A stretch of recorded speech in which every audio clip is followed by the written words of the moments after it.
અને રજૂ કરે છે. શતકોત્સવ 100 વર્ષ પૂરા થાય છે, આપણે ઉજવીએ છીએ. એના નિમિત્તે બે પ્રોગ્રામ છે, એક વ્યસન મુક્તિ અને પાવર ઓફ મની ₹1. એનું અહીંયા તમને નાટક દ્વારા જે નિર્દેશન બતાવે છે એ આપ સૌ શાંતિથી સાંભળશો અને જોશો. ચરોતર એજ્યુકેશન સોસાયટી શતક ઉત્સવ ઉજવે છે. આ શતક ઉત્સવ નિમિત્તે જુદા જુદા 100 પ્રોગ્રામનું આયોજન કરેલું છે ચરોતર એજ્યુકેશન સોસાયટી. એમાંના બે પ્રોગ્રામ, એક છે પાવર ઓફ વન અને બીજું છે વ્યસન મુક્તિ. આજે બંનેનું ઇનોગ્રેશન થવા જઈ રહ્યું છે. હવે મને આમાંથી એક વસ્તુ કે તમારા ઘરે તમારા પપ્પા તમાકુ ખાય છે. એવા કેટલા સ્ટુડન્ટ છે જેના પપ્પા તમાકુ ખાતા હોય, બીડી પીતા હોય, હાથ ઊંચો, ગુટકા ખાતા હોય, બરાબર? શરમાશો નહીં, હાથ ઊંચો.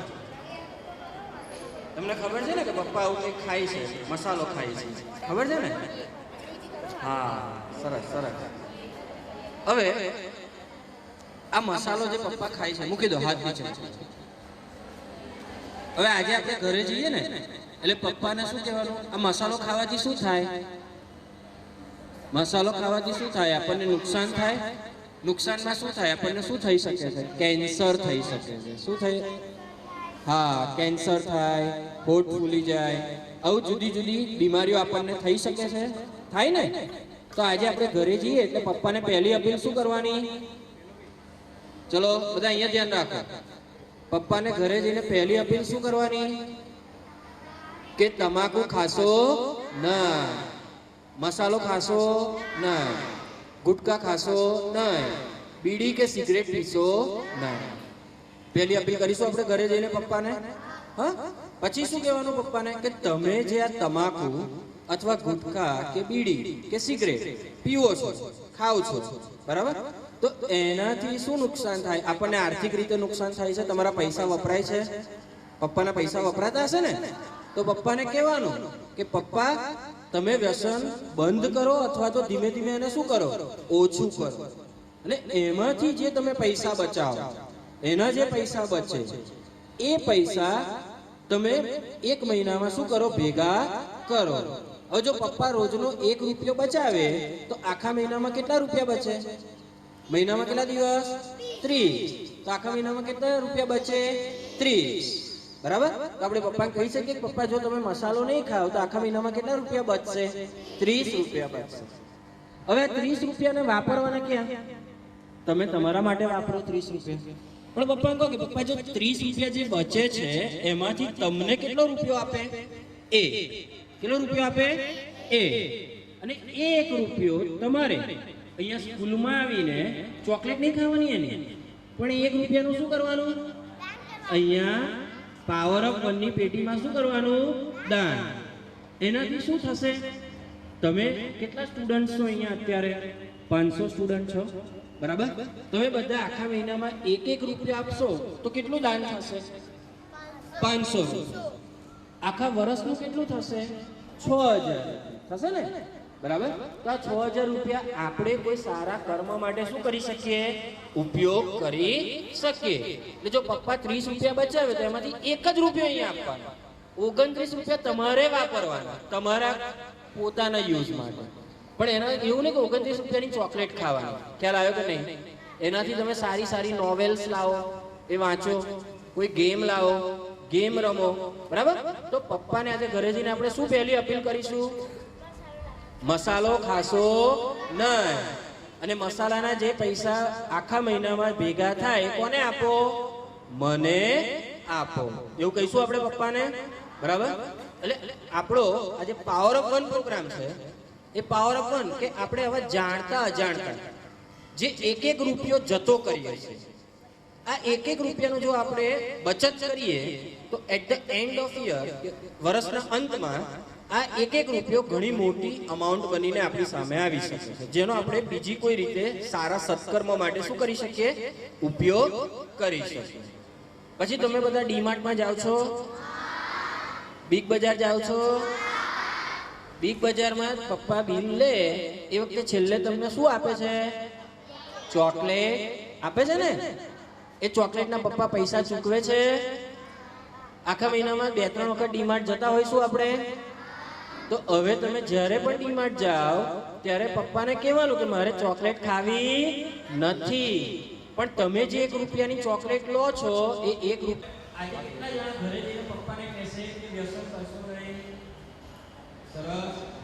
ડીમાર્ટમાં જઈને કેટલા જણા ચોકલેટ નહીં ખાય? સરસ. થઈ ગયું. આપણો જે આજનો બીજો પ્રોગ્રામ છે એ છે વ્યસન મુક્તિ. આ પ્રોગ્રામ અંતર્ગત આપણી સમક્ષ કોલેજના સ્ટુડન્ટ્સ એક નાટક રજૂ કરવા જઈ રહ્યા છે. જાગો યુવાનો જાગો. જાગો નાટકનું નામ છે જાગો. આ નાટક આપણા કોલેજના સ્ટુડન્ટ્સ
मम्मी मैं तो सीखूंगा मोटर चलाना, मम्मी मैं तो सीखूंगा मोटर चलाना, मम्मी मैं तो सीखूंगा मोटर चलाना, मम्मी मैं तो सीखूंगा मोटर चलाना, साइकिल ना लूंगा, रिक्शा ना लूंगा, साइकिल ना लूंगा, रिक्शा ना लूंगा,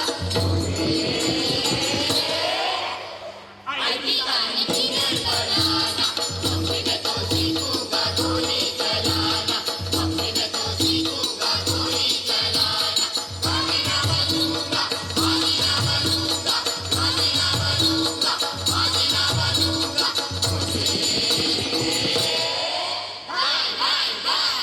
मेडिकल का डॉक्टर बनाना, मम्मी मैं तो सीखूंगा गोली चलाना, मम्मी मैं तो सीखूंगा गोली चलाना, मम्मी मैं तो सीखूंगा गोली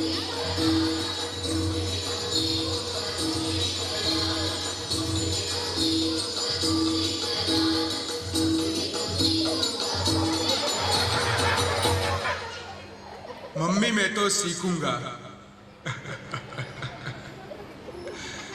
માતા પિતા દરેક માતા પિતાની જેમ મારા માતા પિતાના પણ ઘણા સપના હતા. છોકરો એન્જિનિયર બનશે, સારું કમાશે, સમાજમાં સારું નામ બનાવશે. પણ એમના બધા સપના ઉપર પાણી ફેરવાઈ ગયું. ફક્ત મારી ખરાબ સંગત અને ખરાબ આદતોના કારણે. 10મા ધોરણની વાત છે.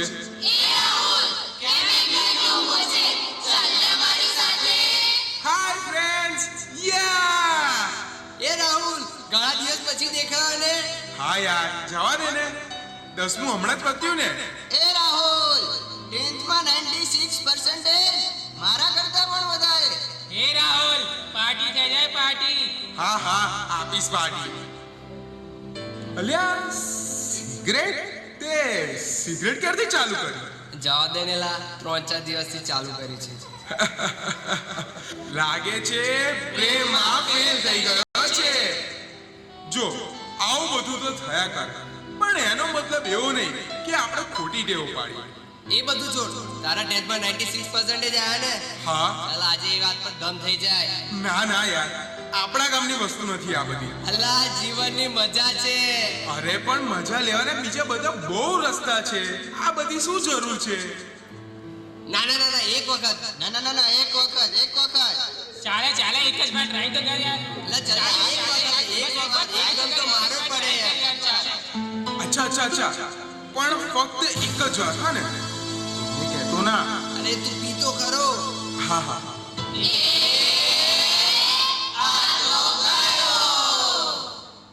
બસ આમ જ મને સિગરેટ પીવાની ટેવ પડી ગઈ હતી. એક સિગરેટ, બે સિગરેટ, એક પેકેટ, બે પેકેટ, આ તો મારી માટે સામાન્ય વાત બની ગઈ હતી. મિત્રો સાથે આખો દિવસ ફરવાનો, ડીંગા મસ્તી કરવાની, સિગરેટો પીવાની, આ જ મારી લાઈફ બની ગઈ હતી. ધીરે ધીરે ધીરે એક બીજી ટેવ મારી જિંદગીથી જોડાઈ ગઈ, દારૂ પીવાની લત.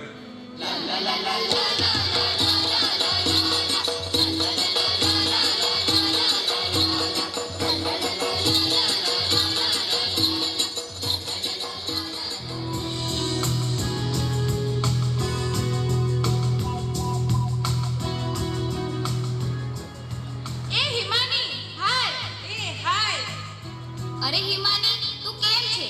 મેં સાંભળ્યું છે ગઈકાલે તને છોકરાવાળા જોવા આવ્યા હતા. તને ગમ્યું કે નહીં? Congratulations Himani, congratulations. અરે શું કોંગ્રેચ્યુલેશન્સ? એ તો દારૂ અને સિગરેટ પીતો હતો. મારા પપ્પાએ તો મને ઘણો બધો ફોર્સ કર્યો, પણ મેં તો ઘસીને ના પાડી દીધી. હું એવા છોકરા સાથે લગ્ન કરીશ જે નિર્વ્યસની હશે. એ રાહુલ કેમ મોડા પાર્ટીમાં? અરે યાર જવા દે ને, ટ્રાફિક ના લીધે.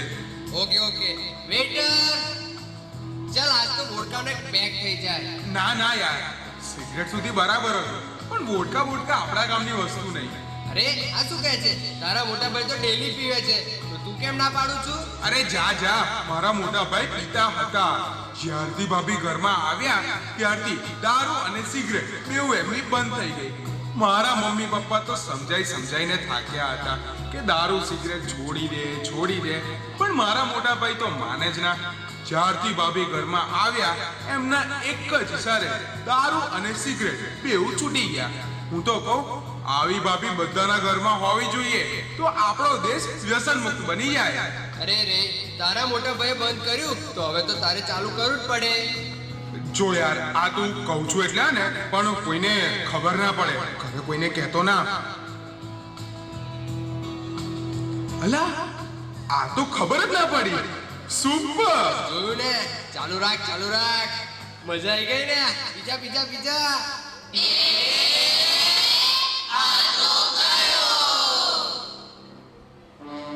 બસ આમ જ મને દારૂ પીવાની પણ ટેવ પડી ગઈ. મિત્રો, સંગત ખરાબ હોય ને તો માણસ પ્રગતિની જગ્યાએ દુર્ગતિ તરફ ધસતો જાય છે. એક દિવસ સવારે હું ઉઠ્યો, અચાનક મારા પેટમાં ખૂબ જ દુખાવો થવા લાગ્યો. મારા માતા પિતા આવ્યા, એમને મને પૂછ્યું, બેટા શું થયું તને? મારાથી સહન નતું થતું. ખૂબ જ દુખાવો થતો હતો. મારો દુખાવો વધતો જતો હતો. મારા માતા પિતાએ ખૂબ જ દોડાદોડ કરી. દુખાવો સતત વધતો જતો હતો.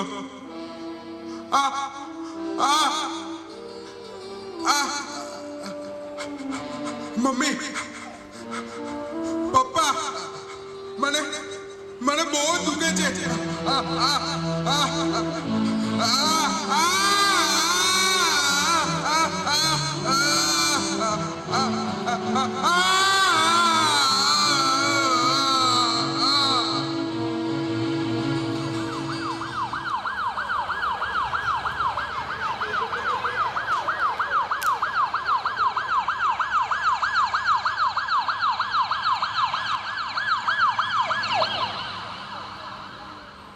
ડોક્ટર સાહેબ શું થયું મારા દીકરાને કે તેના આટલા બધા રિપોર્ટ્સ કરાવવા પડ્યા?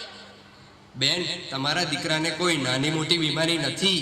જુઓ એના રિપોર્ટ શું કહે છે. રિપોર્ટ નંબર 1, એમાં હિમોગ્લોબિનની ઉણપ છે. રિપોર્ટ નંબર 2, એના મોઢામાં ચાંદા પડ્યા છે. રિપોર્ટ નંબર 3, એના મોઢામાં કેન્સરની ગાંઠ છે. રિપોર્ટ નંબર 4 તેમાં ઇમ્યુનિટી ઓછી છે. અને રિપોર્ટ નંબર 5 એના આખા શરીરમાં કેન્સરના વાયરસ છે. આ બધા રિપોર્ટ પરથી એમ ખબર પડે છે કે તમારો દીકરો વ્યસની છે. અરે ડોક્ટર સાહેબ, આ વસ્તુ તો શક્ય જ નથી. અને આ બધું કરવા તેની પાસે આટલા બધા પૈસા આવ્યા ક્યાંથી? પૂછો તમારા દીકરાને. રાહુલ, આ વ્યસન કરવાના પૈસા તારી પાસે ક્યાંથી આવ્યા?